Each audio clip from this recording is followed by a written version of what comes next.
अस्सलाम वालेकुम। आज हम CS502 की मिड टर्म प्रिपरेशन करेंगे। इसकी मैंने एक पहले भी वीडियो अपलोड की है, ये सेकंड वीडियो बना रही हूँ। वो भी मैंने बहुत डिटेल में वीडियो अपलोड की थी। अगर आपने नहीं देखी तो इसके डिस्क्रिप्शन में आपको लिंक मिल जाएगा, आप वहाँ पे वो वीडियो भी देख लें और इस वीडियो को भी देखें। आपके सारे कॉन्सेप्ट इंशाल्लाह क्लियर हो जाएंगे। तो हम स्टार्ट करते हैं। सबसे पहले है हमारे पास we can multiply two matrix A and B only when they are compatible, which means कहता है कि जब हम दो मैट्रिक्स लेते हैं, matrix A and matrix B, और उनको हम मल्टीप्लाई करते हैं, तो हम कहते हैं कि ये तब मल्टीप्लाई हो सकते हैं जब ये कंपैटिबल होंगे। अब देखें, हम कह रहे हैं कि वो कंपैटिबल होंगे। क्या मतलब है इस कंपैटिबल का? इस कंपैटिबल का मतलब है कि जब मैट्रिक्स ए के कॉलम्स मैट्रिक बी की रोज के इक्वल होंगे। ठीक है, ये देखें, number of columns in A must be equal to the number of rows. तो हमारा जो सिस्टम है या हमारी जो चीज़ है वो कब कंपैटिबल होगी? जब जब ए के कॉलम और बी की रोज़ जो हैं वो इक्वल होंगी। ठीक है ना, तब हम कहेंगे कि ठीक है, हमारा ये कंपैटिबल हो गया। नेक्स्ट क्वेश्चन देखते हैं। नेक्स्ट क्वेश्चन है there are dash entries in the edit distance matrix. Edit distance matrix में कितनी एंट्रीज होती हैं? ठीक है, ये हमारे पास डिफरेंट तरह के इसके क्वेश्चंस आते हैं। देखें, इसकी जो हमारे पास होती हैं वो n स्क्वायर होती है। ठीक है, लेकिन इसकी और यानी कि एडिट डिस्टेंस मैट्रिक्स के अलावा भी और हैं। तो क्योंकि यहाँ पे हम n स्क्वायर की बात कर रहे हैं, यानी कि जो हमारी एडिट डिस्टेंस मैट्रिक्स है इसकी एंट्रीज n स्क्वायर है, तो हम n स्क्वायर की ही बात कर लेते हैं। n स्क्वायर की एक हमारे पास ये होती है और एक और एंट्री होती है जिसे हम स्लो सॉर्टिंग कहते हैं। ठीक है ना, अगर आपको स्लो सॉर्टिंग के बारे में पूछा जाए कि there are dash entries in slow sorting, तो स्लो सॉर्टिंग का भी आप n स्क्वायर लगाएंगे। ठीक है, इसके अलावा कुछ n log n की भी होती हैं और थीटा n की भी होती हैं, वो मैं भी आपको आगे डिटेल से बताऊंगी। नेक्स्ट क्वेश्चन देख लेते हैं। नेक्स्ट क्वेश्चन कहता है the only way to convert an empty string into a string of j characters is by doing j insertions represented as. कहता है कि अगर हमारे पास एक खाली स्ट्रिंग है, ठीक है, एम्प्टी स्ट्रिंग है, उसे हमने j में कन्वर्ट करना है। ठीक है, एम्प्टी स्ट्रिंग है, उसे हमने j में कन्वर्ट करना है, तो हम क्या करें? देखें, हम इसके लिए इस तरह लिखेंगे कि हमारे पास एम्प्टी स्ट्रिंग है, हमने उसे j में कन्वर्ट करना है और वो आंसर उसका क्या आएगा? j। तो इस फॉर्म में हम उसे लिखेंगे। इसके हम ऑप्शंस में देख लेते हैं। ये देखें, E0 हमारे पास है एम्प्टी, उसके बाद हम j में उससे लाना है और हमारे पास आंसर j आएगा। ठीक है, नेक्स्ट देखते हैं। नेक्स्ट वो कहता है memorisation is a part of dash programming strategy. Memorisation जो होती है ये डायनामिक प्रोग्रामिंग स्ट्रेटजी का पार्ट होता है। ठीक है, ये आपके नोट्स में एग्जैक्ट उन्होंने लिखा हुआ है, तो ये देखें डायनामिक आएगा इसका, dynamic programming strategy. Next question है dynamic programming algorithm often use some kind of dash to store the result of intermediate sub problems. कहते हैं कि डायनामिक प्रोग्रामिंग एल्गोरिथम जब हम यूज़ करते हैं तो उनमें हम जब अपने डाटा को स्टोर करते हैं, तो डाटा को स्टोर करने के लिए हम क्या चीज़ यूज़ करते हैं? डायनामिक प्रोग्रामिंग के अंदर हम टेबल्स यूज़ करते हैं। ठीक है ना, जो हमने अपना डाटा स्टोर करना होता है ना, उसे हम टेबल्स की फॉर्म में यूज़ करते हैं, यानी कि टेबल की फॉर्म में उसे स्टोर करते हैं। एक चीज़ हम और यूज़ करते हैं, इसके साथ मैं आपको जो एक्स्ट्रा बता रही हूँ वो ये है कि हम ना स्टैक यूज़ करते हैं प्लेन स्वीप में। ठीक है ना, अगर आपको वो इसकी जगह पूछ लेता है कि प्लेन स्वीप जब हम यूज़ करते हैं तो हम अपना डाटा किस में स्टोर करते हैं, तो प्लेन स्वीप में हम अपना डाटा स्टैक में स्टोर करते हैं। स्टैक इस तरह होता है, ठीक है ना, इसमें हम एक दूसरे के ऊपर वैल्यूज़ रखते हैं, और डायनामिक प्रोग्रामिंग में हम टेबल बनाते हैं, टेबल के अंदर अपना डाटा स्टोर करते हैं इस तरह। ठीक हो गया, ये दोनों कॉन्सेप्ट क्लियर कर लें। अगर डायनामिक आए तो टेबल, और अगर प्लेन स्वीप आए तो फिर आपने जो है ना स्टैक को क्लिक करना है। तो अभी आपका टेबल है। नेक्स्ट क्वेश्चन देख लेते हैं। नेक्स्ट में कहते हैं in chain matrix multiplication table is fill dash to find the multiplication of matrix.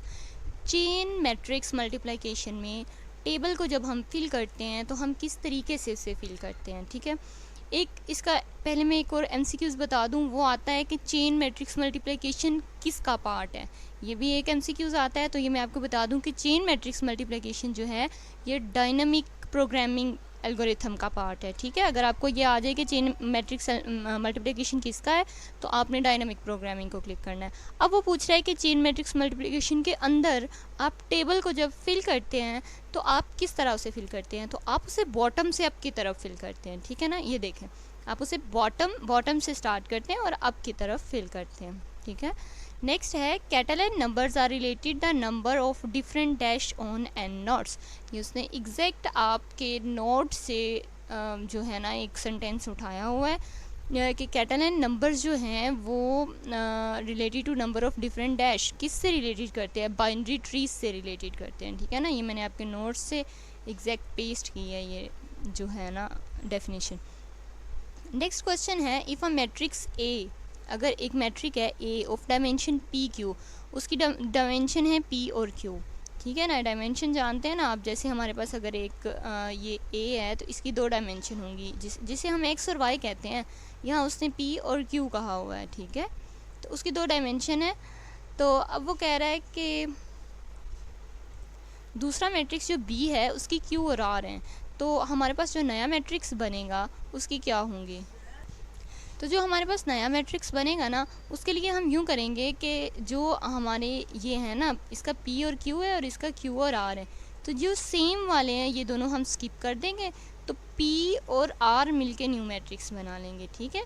तो इसका हमारा जो आंसर आएगा वो पी और आर आएगा, पी मल्टीप्लाई आर, ये देखें पी इंटू आर। नेक्स्ट है dash overcome the limitation of dash by working as per positional nations of numbers. अब वो पूछ रहा है वो कौन है जो किसी को ओवरकम करेगा। अब ना तो उसने ये बताया है कि किसको ओवरकम करना है, ना ये बताया है कि कौन ओवरकम करेगा। तो ये जो है हमारे पास बबल सॉर्ट ऐसी एक टेक्निक होती है जो रेडिक्स को ओवरकम करती है, ठीक है। अब हम नेक्स्ट फाइल देखते हैं। नेक्स्ट फाइल स्टार्ट से करते हैं हम इसे यहाँ से, ठीक है। इसमें वो पूछ रहा है कि वाइल एनालिसिस एल्गोरिथम, जब हम एल्गोरिथम को एनालाइज करते हैं तो कौन सी 2 चीज़ें हैं which are difficult to calculate, जो डिफ़िकल्ट कैलकुलेट होती हैं। तो फ्लोर और सीलिंग जो होते हैं ये डिफ़िकल्ट से कैलकुलेट होते हैं, ठीक है। नेक्स्ट है हमारे पास the sieve technique works where we have to find dash items from a large input. तो सेव टेक्निक के अंदर जब हम आइटम्स फाइंड करते हैं तो बहुत ज़्यादा हमारे पास इनपुट होते हैं, ठीक है। मैं आपको सेव टेक्निक बताती हूँ। सेव टेक्निक ये होती है कि हमारे पास बहुत सारे इनपुट होते हैं, मतलब आप समझ लें कि हमारे पास 2 लाख इनपुट हैं, ठीक है। तो 2 लाख इनपुट में से हमने जब कोई सिंगल एक चीज़ फाइंड करनी है ना, अब 2 लाख हमारे पास इनपुट हैं, उसमें से हमने एक सिंगल चीज़ फाइंड करनी है, तब हम सेव टेक्निक को यूज़ करते हैं।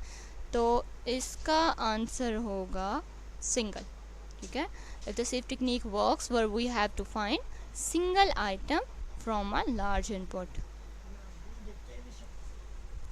नेक्स्ट क्वेश्चन है in quick sort algorithm pivots form a dash. Quick sort algorithm में पिवट्स क्या बनाते हैं, ठीक है। क्विक सॉर्ट एल्गोरिथम क्या होता है। नेक्स्ट है हमारे पास in random access machine instructions are executed. ये जो हमारे पास रैंडम एक्सेस मशीन है इसे रैम भी कहा जाता है, इसका रैम के नाम से बहुत ज़्यादा यूज़ होता है हमारे नोट्स में। तो जहाँ रैम आएगा आपने उसमें रैंडम एक्सेस मेमोरी नहीं समझना, रैंडम एक्सेस मशीन है ये हमारे पास। तो वो कहता है कि इसमें जो इंस्ट्रक्शन है वो किस तरह एग्जीक्यूट होती हैं।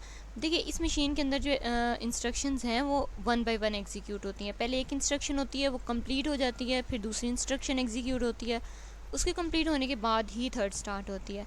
तो इसमें जो इंस्ट्रक्शंस हैं वो 1 बाय 1 एग्जीक्यूट होती हैं, ये देखें।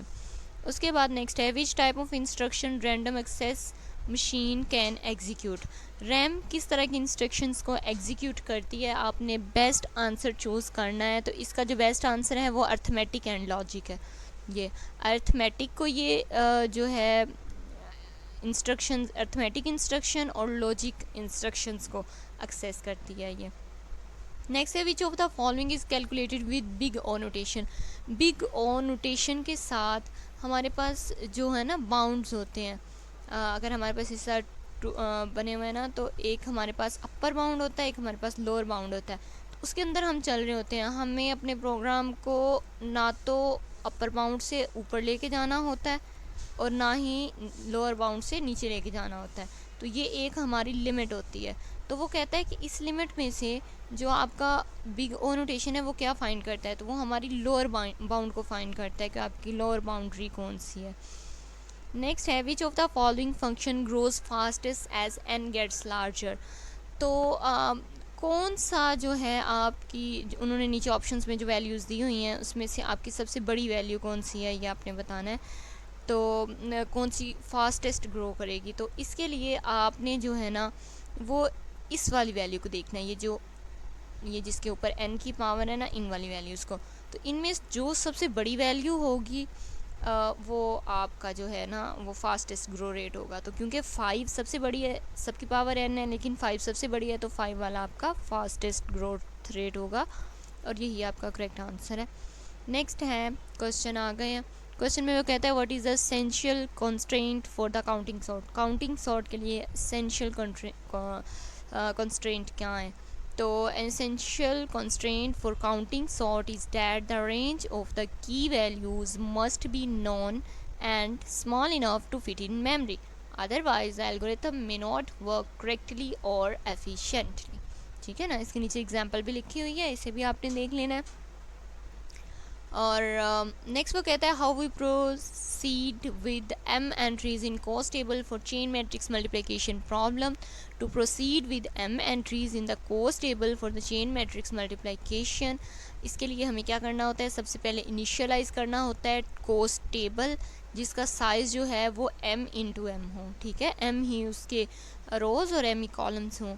उसके बाद iterate through the table diagonally, table को डायगनली आइट्रेट किया जाता है, उसे कैलकुलेट किया जाता है, सॉर्ट किया जाता है मिनिमम कॉस्ट के साथ। ठीक है, नेक्स्ट आपका क्वेश्चन है कि आपने इसको सॉल्व करना है।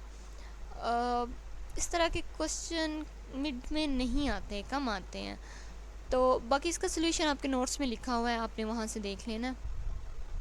उसके बाद नेक्स्ट क्वेश्चन है ट्रू और false. A sequence of values in a row of dynamic programming table for an instance of knapsack problem is always non-decreasing। तो आपने बताना है कि ये वो कह रहा है कि ये जो है ना ऑलवेज नॉन डिक्रीजिंग होती है। तो आपने येस और नो बताना है, और जाहिर सी बात है इसकी आप थोड़ी सी एक्सप्लेनेशन भी देंगे। तो इट्स ट्रू, ये हमेशा नॉन डिक्रीजिंग होती है। नॉन डिक्रीजिंग क्यों होती है, क्योंकि हम जब भी किसी वैल्यू का स्क्वायर लेते हैं तो वो पॉजिटिव आती है, चाहे फिर वो माइनस की वैल्यू क्यों ना हो। देखें, आप अगर -2 का भी स्क्वायर लेंगे ना तो तब भी आंसर आपको 4 ही मिलेगा। ठीक है, चाहे आपके पास नेगेटिव वैल्यू हो तब भी आपकी नॉन डिक्रीजिंग होगी, डिक्रीज नहीं वैल्यू हो सकती। ठीक है, तो इसलिए जो आपका आंसर है वो यस ट्रू होगा। नेक्स्ट आपके पास ये एक टेबल बना हुआ है, इसमें आपने बताना है, ये आपको एल्गोरिथम दिए हुए हैं, ये स्टेबल हैं या नॉन स्टेबल हैं, इन प्लेस हैं या नॉट इन प्लेस हैं। ये मैंने यहाँ सॉल्व नहीं किए, लेकिन मैं आपको बता देती हूँ, ये आपने अच्छे से देख लेने हैं। ये अगर आपको क्वेश्चन ना भी आए तो MCQs में ज़रूर आ जाते हैं। तो इसमें सबसे पहले है मर्ज सॉर्ट। तो जो हमारे पास मर्ज सॉर्ट होता है ये स्टेबल और नॉट इन प्लेस होता है, यानी कि ये स्टेबल होता है और नॉट इन प्लेस होता है। सेकंड है हमारे पास हीप सॉर्ट। हीप सॉर्ट हमारे पास नॉट स्टेबल और इन प्लेस होता है, not stable and in place. Next है हमारे पास क्विक सॉर्ट। तो जो हमारे पास क्विक सॉर्ट होता है ये नॉट स्टेबल इन प्लेस होता है, क्विक सॉर्ट भी हमारे पास नॉट स्टेबल इन प्लेस होता है। उसके बाद है हमारे पास काउंटिंग सॉर्ट। तो जो हमारे पास काउंटिंग सॉर्ट है ये स्टेबल होता है लेकिन नॉट इन प्लेस होता है। ठीक है, तो इसके बाद नीचे एक और है, वो भी मैं आपको दिखा देती हूँ। यहाँ ये बबल सॉर्ट उन्होंने दिया हुआ है। तो जो बबल सॉर्ट है वो भी आपने बताना है। तो बबल सॉर्ट जो है वो स्टेबल और इन प्लेस होता है। बबल सॉर्ट आपका स्टेबल भी होता है और इन प्लेस भी होता है। तो ये आपने सारे अच्छे से देख लेने हैं, ये आपके MCQs भी आ जाते हैं और इस तरह आपको क्वेश्चन भी आ सकता है लॉन्ग, तो आपको आते होंगे तो इजीली सॉल्व हो जाएगा। उसके बाद वो कहता है write down the steps of dynamic programming strategy. Dynamic programming strategy के आपने स्टेप्स लिखने हैं, तो इसके आपके पास 4 स्टेप्स होते हैं। सबसे पहले होती है सिंपल सब प्रॉब्लम्स। इसके अंदर आपको जो आपकी प्रॉब्लम है उन्हें डिवाइड करके सिंपल प्रॉब्लम्स में लेके आना होता है। सेकंड स्टेप इसका प्रिंसिपल ऑफ ऑप्टिमैलिटी है, यानी कि आपने पूरे प्रॉब्लम का तो सोल्यूशन ढूंढना ही है। अब जो आपने स्मॉलर प्रॉब्लम्स क्रिएट की हैं उनका भी आपको सोल्यूशन ढूंढना है। और तो क्विक सॉर्ट जो है ये इस तरह होता है कि इसमें हम किसी एक वैल्यू को सिलेक्ट कर लेते हैं, यानी कि अगर हमारे पास एक एरे है ना, उसमें बहुत सारी वैल्यूज़ हैं, 5, 8 है, एक हम 7 रख लेते हैं, एक हम 1 रख लेते हैं, एक हम जो है वो 9 रख लेते हैं। इस तरह हम काफ़ी सारी अगर वैल्यूज़ रखें ना, तो हम इसमें से किसी एक वैल्यू को सिलेक्ट कर लेते हैं। मसलन हमने 7 को सिलेक्ट कर लिया, ठीक है, तो इसे हम पिवट कह देंगे। और उसके बाद हम अगर 5 को लेते हैं, तो 5 क्योंकि 7 से छोटा है तो इसे हम इस साइड पे रख देंगे, ठीक है, इस तरह। उसके बाद हम 8 को लेंगे, 8 इससे बड़ा है तो हम इस साइड पे ले आएंगे। उसके बाद जो है 7 हमने पिवट पे लिया हुआ है, 1 लेते हैं, 1 7 से छोटा है, इस साइड पे आ जाएगा। 5 से भी छोटा है तो 5 के भी इस साइड पे आ जाएगा, ठीक है, इस तरह। और इसी तरह अगर हम 9 को लें तो 9 जो है वो 7 से बड़ा है, इधर आ जाएगा, और 8 से भी बड़ा है तो ये इस साइड को आ जाएगा, इस तरह 9 आ जाएगा। तो ये इस तरह बाइनरी ट्री की फॉर्म बन जाती है, ठीक है ना। तो इसलिए जो हमारा क्विक सॉर्ट होता है वो बाइनरी सर्च ट्री बनाता है, ठीक है। For average case time analysis of quicksort algorithm, pivot selection is on average basis from। कहता है कि अगर क्विक सॉर्ट एल्गोरिथम के अंदर हमने एवरेज केस टाइम फाइंड करना हो, 3 तरह के केस होते हैं। एक एवरेज केस होता है, एक हमारे पास वर्स्ट केस होता है, और एक बेस्ट केस होता है। तो वो बात कर रहा है एवरेज केस की। अगर हमने एवरेज केस फाइंड करना हो कौन से एल्गोरिथम में, क्विक सॉर्ट में, तो हम जो पिवट पॉइंट है वो कैसे सिलेक्ट करेंगे। तो मैंने अभी आपको ऊपर बताया था कि हम पिवट पॉइंट कोई भी सिलेक्ट कर सकते हैं रैंडमली, ठीक है ना। तो इसलिए इसका आंसर होगा ऑल पॉसिबल रैंडम वैल्यूज़। जितनी भी पॉसिबल वैल्यूज़ हैं उनमें से रैंडमली कोई भी सिलेक्ट किया जा सकता है। नेक्स्ट क्वेश्चन है, in heap sort algorithm we build dash for ascending sort.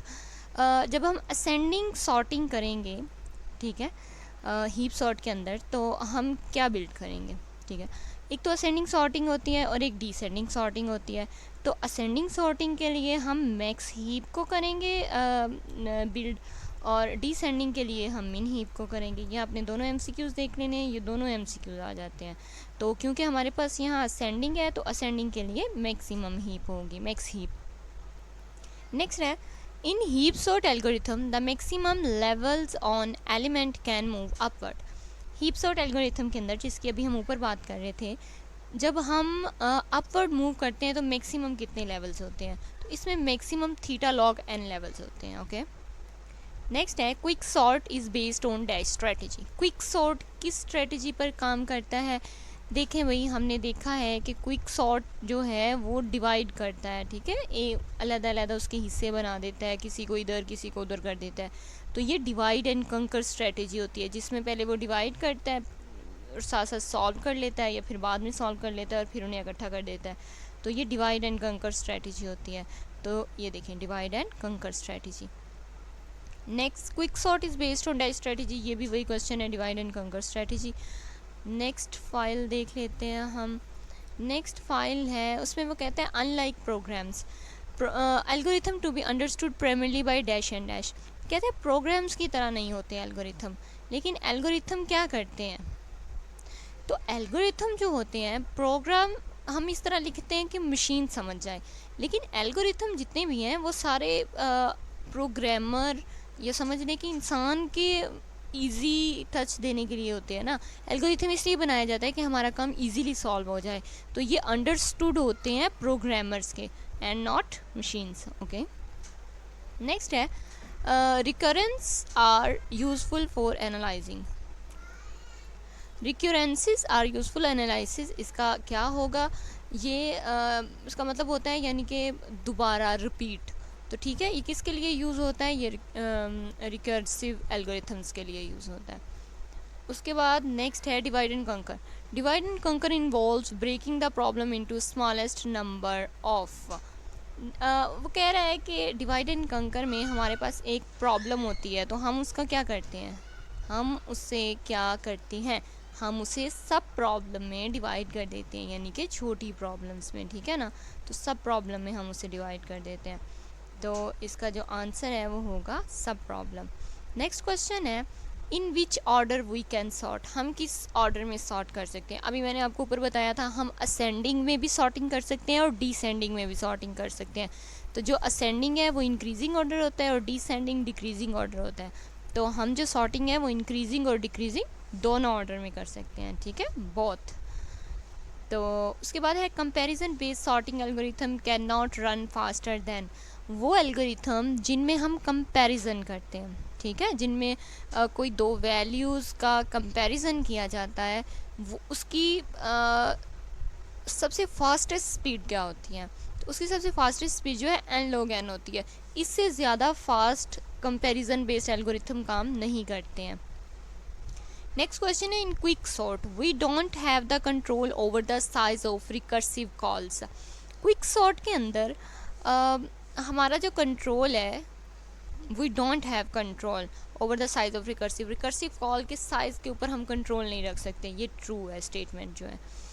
उसके बाद नेक्स्ट है we invented quick sort procedure, who invented. Quick sort procedure जो है इसे हमने ऊपर डिस्कस भी किया था, ये किसने इन्वेंट किया है, ये आपने नाम याद रख लेना है, होयर एक साइंटिस्ट है जिसने ये इन्वेंट किया है, मैथमेटिशियंस, ठीक है। उसके बाद है counting sort assume that the number to be sorted are in the range 1 to k वर केस। ये वो पूछ रहा है कि आपके पास अगर रेंज 1 to k हो तो उसमें k क्या होना चाहिए।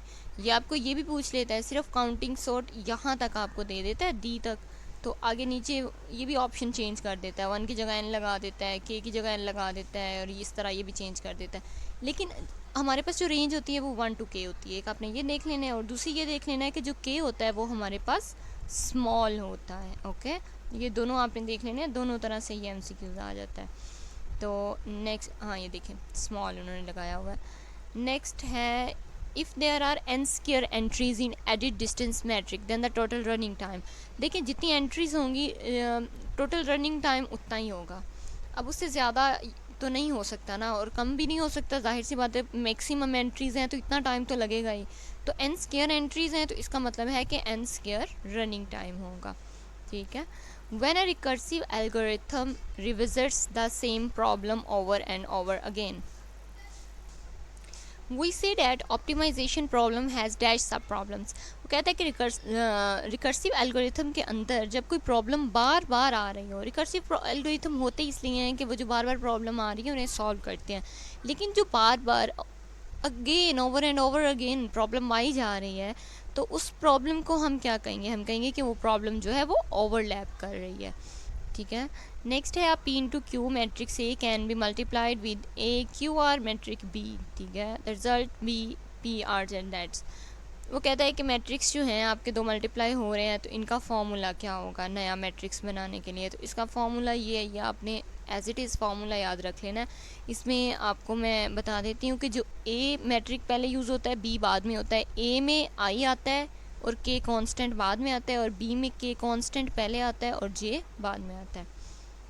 नेक्स्ट है we can find product A into B of matrix A and B only if they are compatible, which means कहता है कि अगर हम ए और बी को मल्टीप्लाई करें तो हम सिर्फ तब कर सकते हैं जब ये कंपेटिबल होंगे। तो इस कंपेटिबल का क्या मतलब है, इस कंपेटिबल का मतलब है कि जो ए की नंबर ऑफ़ कॉलम्स हैं वो बी की नंबर ऑफ़ रोज़ के इक्वल होनी चाहिए, यही इस कंपेटिबल का मतलब है। ये देखिए number of columns of A must be equal to number of rows, ये गलत लगा हुआ है। उसके बाद नेक्स्ट आपने देख लेना है time complexity of chain matrix multiplication is n square and space complexity. देखें चेन कॉम्प्लेक्सिटी जो होती है टाइम कॉम्प्लेक्सिटी उससे कम होती है स्पेस कॉम्प्लेक्सिटी, ठीक है। तो अगर हमारे पास टाइम कॉम्प्लेक्सिटी n क्यूब है तो स्पेस कॉम्प्लेक्सिटी हमारे पास n स्क्वायर होगी। उसके बाद नेक्स्ट है computational model of sequential RAM is it's less powerful computational wise than the parallel machines। ये हमें एक वो दिया हुआ है, कोड लिख के दिया हुआ है, तो हमने बताना है कि इसमें जो है वर्स्ट केस क्या है। वर्स्ट केस वो होता है जिसमें मैक्सिमम टाइम ले रहा होता है। तो ये आपका जो है सबसे फर्स्ट वाला एल्गोरिथम है, और इस एल्गोरिथम में जो है n स्क्वायर टाइम लेता है वो।